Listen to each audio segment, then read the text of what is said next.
3 Scary True Fishing Horror Stories. Story 1 The Thing Beneath the Dock. My name is Mike. I'm 36 now, but this happened about 12 years ago when I was 24. I've been fishing since I was a kid, growing up near Lake Erie in Ohio, where fishing was a way of life for many families, including mine. By my 20s, I developed a particular love for night fishing. There's something peaceful, yet thrilling about being on or near the water in darkness, waiting for that distinctive tug on your line. I had a favorite spot, a public dock on a small, secluded lake about 40 minutes from my apartment. This lake wasn't particularly known for trophy catches, which meant it was usually deserted, especially at night. It had a long wooden dock that extended about 50 feet into the water, ending in a wider platform where you could set up your gear comfortably. During the day, people sometimes used it for swimming or launching canoes, but after sunset, it was almost always empty. On this particular night in late September, I arrived at the lake around 9 p.m. The air had that crisp autumn feel, and the moon was nearly full, casting enough light that I barely needed my headlamp to navigate the path to the dock. The lake's surface was calm, almost glassy, reflecting the moonlight in a way that made the water seem more like polished obsidian than a living body of water. I walked to the end of the dock, set up my tackle box and bait, and cast my first line.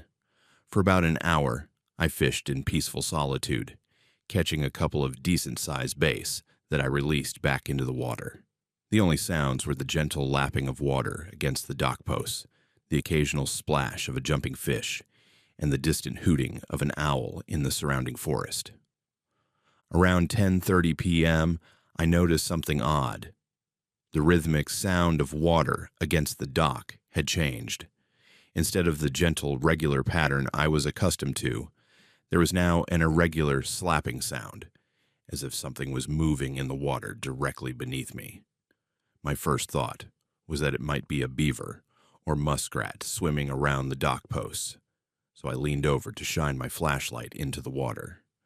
The beam penetrated only a few feet into the dark water before dissipating, revealing nothing unusual. I returned to my fishing, but the sound continued and seemed to be moving, following the perimeter of the dock platform, circling underneath where I sat. It wasn't the random splashing of a fish or the purposeful movement of a swimming mammal. It had a deliberate quality to it that I couldn't quite explain, but that made me increasingly uneasy. After a few minutes of this, I heard what sounded like scratching on the wooden underside of the dock, directly beneath my feet. My immediate thought was that some animal had climbed onto one of the crossbeams under the dock, though I couldn't imagine what kind of creature would do that at night. I stood up and stamped my foot, hoping to scare off whatever it was. The scratching stopped immediately. Satisfied, I sat back down and recast my line, but no sooner had I settled than the scratching resumed, more insistent now, and in multiple locations, as if several sets of claws were scraping at the wood from below. I stamped again, harder this time, and called out, "Hey! Get out of there!" My voice sounded unnaturally loud in the quiet night, and I felt a bit foolish talking to what was probably just a raccoon. This time, when the scratching stopped, it was replaced by something far more unsettling, a low, gurgling sound that was neither animal nor human. It reminded me of the noise water makes when draining from a bathtub, but with an almost vocal quality to it, like someone trying to speak underwater. My unease deepened into genuine alarm. I began packing up my gear, deciding that whatever was happening wasn't worth sticking around for. As I was securing my tackle box, something hit the dock from below with enough force to vibrate the boards beneath my feet. Then again, harder. A deliberate impact that couldn't possibly be explained by waves or wildlife. I abandoned my careful packing and just grabbed my rod and tackle box, leaving the small cooler and folding chair behind. As I stood, the entire dock shuddered, as if something massive had collided with one of the supporting posts. I nearly lost my footing, but managed to stabilize myself and begin walking quickly toward shore. I had gone perhaps 10 feet when I heard a sound that stops me cold to this day when I think about it. The unmistakable noise of something heavy pulling itself out of water onto the dock behind me. A wet slapping sound followed by the creak of wood under substantial weight. Every instinct screamed at me not to look back, but fear overrode reason. I turned, raising my flashlight. At the far end of the dock, a dark shape was hauling itself up onto the platform. In the seconds before terror sent me sprinting toward shore, I registered several disturbing details. It was roughly human-sized, but with disproportionately long, thin limbs. Its skin had an unnatural sheen that reflected my flashlight beam with an almost metallic quality. And what I initially took for water, streaming from its body, seemed to be clinging, moving in a way that water simply doesn't. I ran. Behind me, the wet slapping of what I can only describe as footsteps began to follow. Slow at first, then gaining speed. The dock vibrated with each impact, the rhythm too rapid for a human gait. I didn't dare look back again, focusing only on the shoreline that seemed impossibly far away. When my feet finally hit solid ground, I risked a glance over my shoulder. The dock was empty. Whatever had been pursuing me was gone, or at least no longer visible. But the water around the dock was churning as if something large was moving rapidly beneath the surface, circling in agitation. I didn't stop running until I reached my car. As I fumbled with the keys, I looked back toward the lake. In the moonlight, I could see that the water had calmed again. The dock stood empty and still, with no sign of the creature I had glimpsed. My abandoned chair and cooler were clearly visible on the platform. Despite my terror, a part of me wondered if I had somehow imagined the whole thing. A combination of shadows, moonlight, and isolation playing tricks on my mind. I almost convinced myself to go back for my remaining gear. Then I noticed something moving on the shore, at the place where the dock connected to land. A dark silhouette, elongated and jerky in its movements, pulling itself out of the water onto the rocky beach. That was all I needed to see. I started my car and drove away, not slowing until I was back on the main highway. The next day, after a sleepless night, I called a friend who also fished regularly at the lake. I asked casually if he'd ever experienced anything unusual at the dock. His response chilled me. "You mean the dock on the North Shore? Man, I stopped going there at night. Something's not right with that place after dark." When I pressed him for details, he was vague, just saying he'd heard weird noises and felt like he was being watched from the water. He hadn't seen anything, but the feeling had been strong enough to keep him away. Curiosity eventually overcame fear, and a week later, I returned to the dock, in broad daylight, accompanied by the same friend. My chair and cooler were gone, which wasn't surprising. Someone had probably taken them. But what we found on the dock itself defied explanation. The wooden planks at the far end of the platform were damaged, not rotted or weathered, as you might expect from normal exposure to the elements, but marked with deep grooves that looked disturbingly like claw marks, ranging from thin scratches to gouges nearly half an inch deep. Even more unsettling, several of the dock's supporting posts showed damage about 4 feet below the waterline. The wood splintered and torn, as if something with considerable strength had gripped and partially crushed them. The dock was still structurally sound, but the damage was significant enough that we reported it to the County Parks Department. A month later, the dock was closed for repairs. I overheard a parks employee mention that they were replacing it with a concrete and metal structure because the wood keeps getting damaged. I wanted to ask more questions, but didn't want to seem too interested. I've done some research in the years since. The lake itself has an unremarkable history. No significant drownings, no local legends of monsters or haunted waters. But I did find a single newspaper article from 1978 about 3 teenage swimmers who had gone missing from that same lake, last seen near the dock area. Their disappearance was ultimately attributed to a probable drowning, though their bodies were never recovered. The article mentioned unusual damage to the dock that was present at the time, which authorities speculated might have been caused by the teen's boat. I've never returned to that lake, not even in daylight. I still fish, but always with companions, and never after dark. Some primal part of me knows that what I encountered wasn't a known animal or a human. Whatever pulled itself onto that dock moved in a way nothing natural should move, and the sounds it made still echo in my nightmares. That wet slapping of limbs against wood, and that gurgling, almost speech that seemed to call me back toward the water. Sometimes I wonder if it's still there, circling beneath the new metal dock, waiting for someone else to fish alone after dark. Story 2. The Fog Bank. My name is Liam. I'm 41 now. But this happened when I was 28 and working as a commercial fisherman out of a small port town in Maine. I had been fishing professionally for about 6 years at that point, working on various boats before landing a steady position on the Mary Ann, a 45-foot trawler operated by Captain Frank Sullivan, an old-timer who had been fishing those waters for over 40 years. The crew was small, just Captain Frank, myself, and 2 others, Devin, an experienced fisherman in his 50s, and Chris, Frank's nephew, who was about my age. We primarily fished for groundfish like cod and haddock, with occasional runs for lobster, depending on the season and quotas. This incident occurred in late October, traditionally a good time for fishing, but also known for unpredictable weather along the Maine coast. We had set out before dawn for what was supposed to be a 3-day trip, heading to some of Frank's preferred fishing grounds about 40 miles offshore. The first day was productive and uneventful. We had good weather, moderate seas, and decent catches. As evening approached, we secured the day's haul in the hold and prepared for night fishing. Frank decided to move a bit further out to an area he referred to as the Shelf, a spot where the continental shelf dropped away, creating conditions that often attracted larger fish. By sunset, we had reached the new location and reset our gear.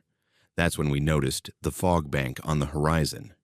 It was unusual, dense and sharply defined, like a wall of white stretching across the water. Most fog banks have diffuse edges that gradually thin out, but this one had an almost solid appearance, with the top edge rising much higher than typical coastal fog. "Never seen one like that before," Devin commented, pointing it out to Captain Frank. Frank studied it through binoculars for a long moment. "It's a ways off yet," he finally said. "We'll keep an eye on it. If it heads our way, we might need to move." For the next hour, we continued fishing while periodically checking the fog bank. It didn't appear to be moving closer, maintaining its position several miles away.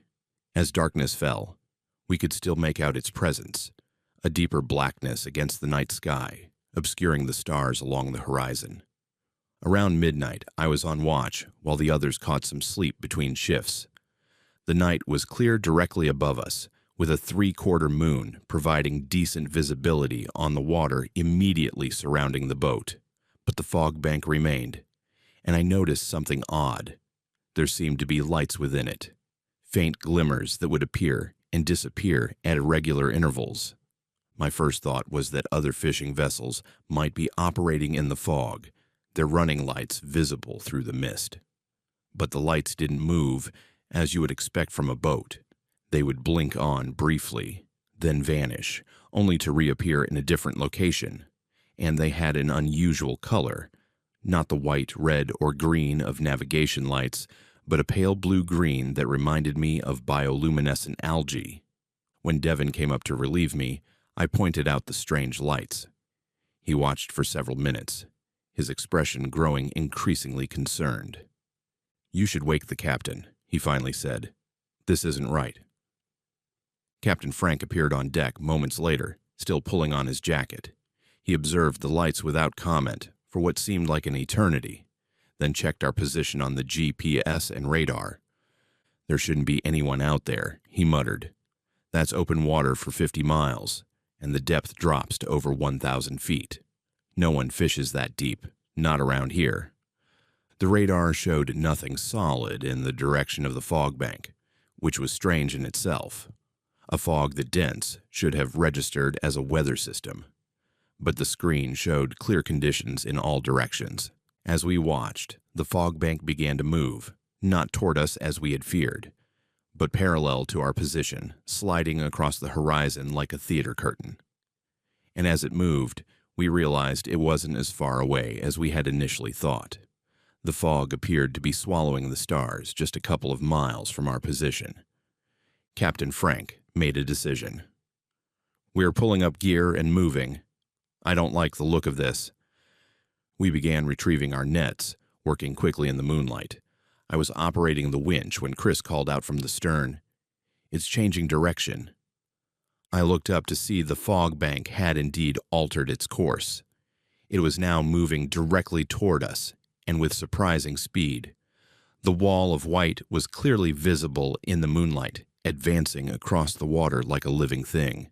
The lights within it had multiplied and grown brighter, pulsing in a pattern that seemed almost coordinated. We worked frantically to retrieve the remaining gear, but it was immediately clear we wouldn't finish before the fog reached us.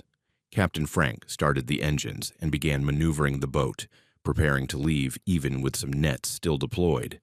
"Leave them," he shouted. "We'll circle back when this passes." The fog reached us before we could fully turn. One moment, we were in clear moonlight.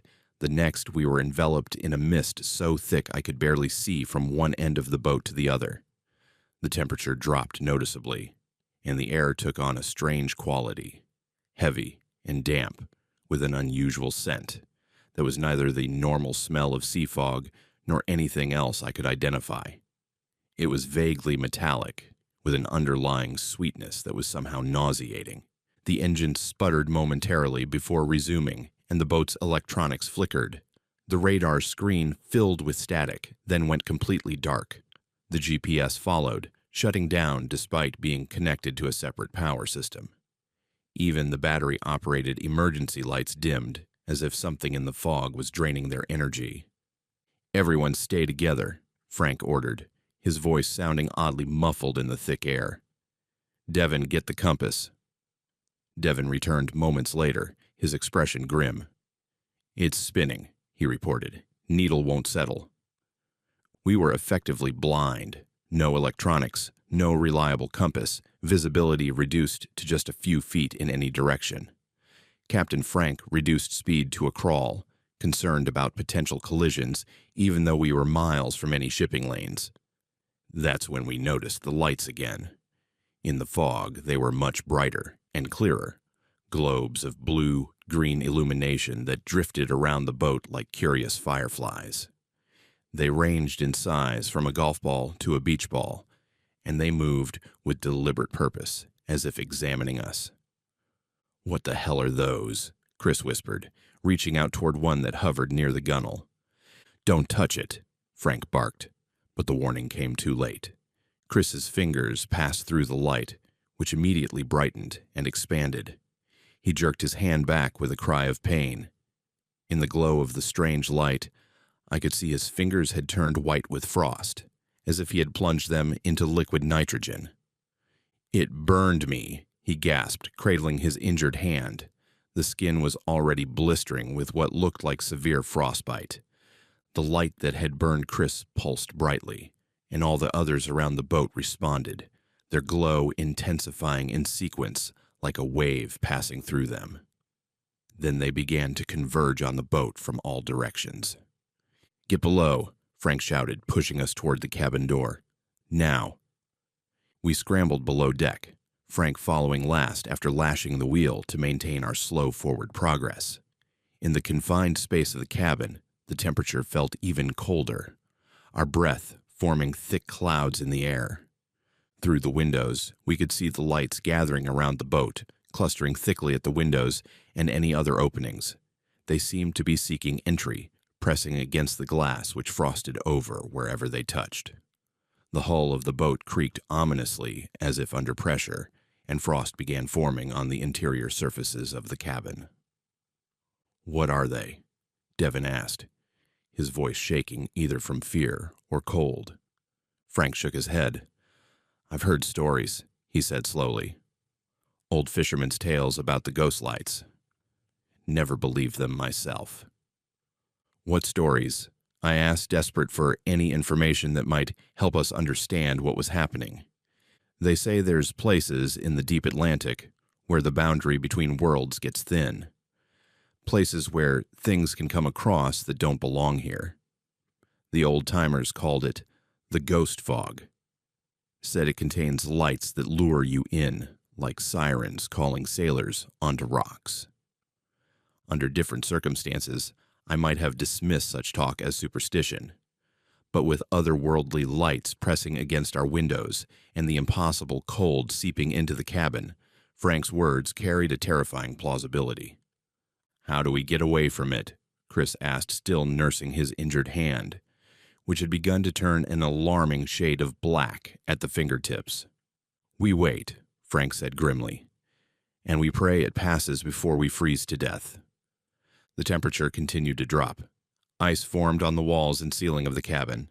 The lights outside grew more agitated, swirling around the boat in increasingly faster patterns. Some began to elongate, stretching into shapes that were disturbingly reminiscent of human figures, but with proportions that were all wrong. Limbs too long and thin, heads too small or misshapen. Through the frosted windows, I could see these light figures dancing across the deck, leaving trails of ice wherever they moved. The wood of the deckboards cracked from the extreme cold, and metal fittings shattered like glass. We huddled together for warmth, watching our surroundings deteriorate under the impossible cold. The boat's hull continued to creak and groan, the sounds growing more distressed as the wood and metal contracted beyond their structural limits. "If this keeps up, we'll sink," Devin said, voicing what we all feared. Just as the situation seemed hopeless, we felt a subtle change in the air. The pressure that had been building around us suddenly released, like a bubble popping. The lights outside became frantic, swirling in chaotic patterns, before beginning to retreat. Through a clear patch in the frosted window, I saw what had disturbed them, the first faint glow of sunrise on the horizon. As the light grew stronger, the fog began to thin, and the strange blue-green lights faded like stars disappearing at dawn. Within 15 minutes, we emerged from the fog bank into clear morning air.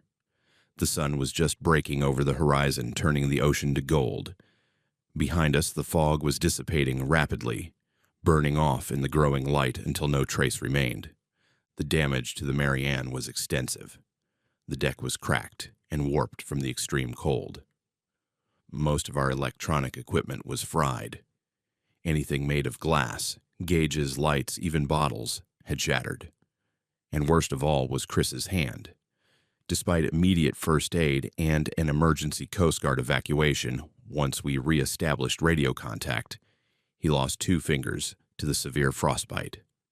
Captain Frank reported the incident as an encounter with unusual weather conditions and equipment failure. The Coast Guard documented the damage but had no explanation for how sea fog could cause such extreme cold or electrical failures. The official report concluded that we had likely encountered a localized atmospheric phenomenon combined with equipment malfunction. Chris never returned to commercial fishing. The rest of us continued working together for another season, but things were different. We never spoke about what happened that night, at least not while sober. But on long night watches, when the fog rolled in, conversations would fall silent, and eyes would scan the mist anxiously for any hint of blue-green light. I left the Mary Ann the following year and eventually moved away from the coast entirely. But I did some research before leaving, speaking with older fishermen from the area, careful to frame my questions as interest in local folklore rather than personal experience. What I learned disturbed me deeply. There were indeed old stories about a phenomenon called the ghost fog, or sometimes the light bank. These accounts dated back centuries, with similar reports from fishermen off Newfoundland, Iceland, and the Scottish Isles. The descriptions were consistent, a fog that moved against the wind, containing lights that lured the unwary. Boats that disappeared without trace were sometimes attributed to these encounters.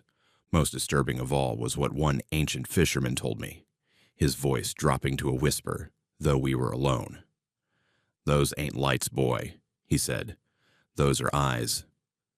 The fog is their world, pushing against ours, and they're looking for a way through, for a way in, and God help us all if they ever find it."